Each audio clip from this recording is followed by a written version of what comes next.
Hi everybody, this is Sam with Python Basics, and today's video we're going to be discussing when is a for loop faster than comprehension. So if you're new here, thanks for joining us.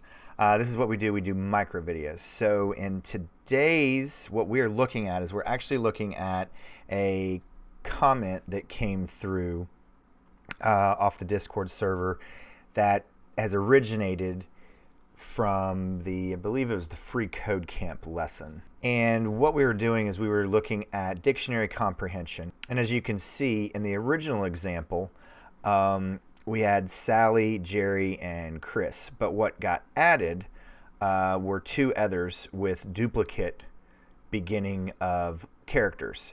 So what the question was is how do we get an output like this? So the output is slightly different. It would be a list, but that's not where I'm going with this. What I kind of posed is, well, we can't do this in comprehension because we're constantly checking. But now I want to show you somebody that actually submitted something that looks like comprehension, but it's actually not. So I want to show you first the time differential.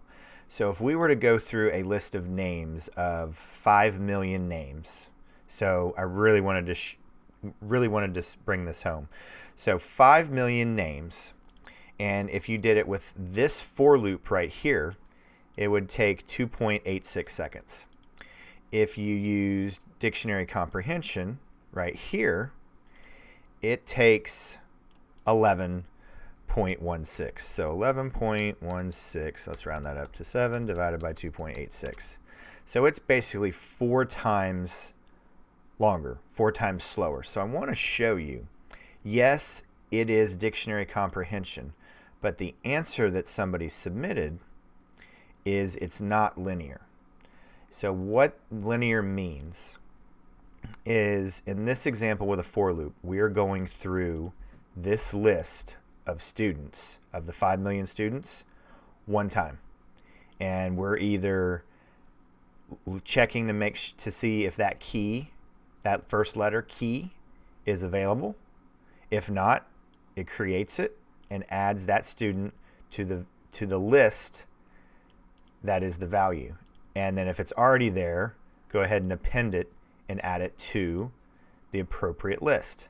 Now, what got submitted is, if you look really close, yes, this is technically dictionary comprehension, but you're going through this one time, 2 times, oops, 2 times, and then all again 3 times. So actually, I'm a little stumped of why it's 4 times as slow. I haven't been able to figure that out.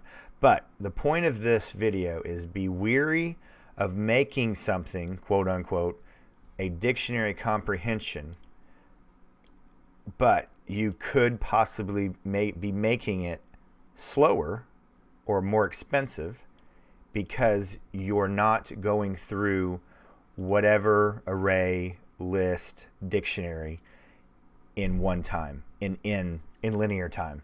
So that, I thought, was a very good question. And then somebody did submit an answer. I thought that was interesting, but then I started looking at it and I was like, well, wait a second. Yes, this is technically dictionary comprehension, but you're going through this multiple times. So there we go. Just don't make something look like something that it's not. So there we go. Please drop any comments, questions, video requests. Make sure you're jumping over to the Discord. We're having a lot of activity, a lot of interaction, a lot of exciting things going on over there. Maybe having some news coming soon. So just stay tuned and make sure you're hitting that subscribe button, notification bell, and giving this video a thumbs up for me. But as always, guys, thank you so much for watching. Stay tuned, and we'll see you next time. Bye, guys. Hey guys, thanks for joining us today. I hope you really enjoyed today's video. And if you haven't, check out this video right here or this one right down here. And most important, make sure you're hitting this subscribe button and the notification bell. Thanks again for joining us, and we hope to see you next time. Bye guys.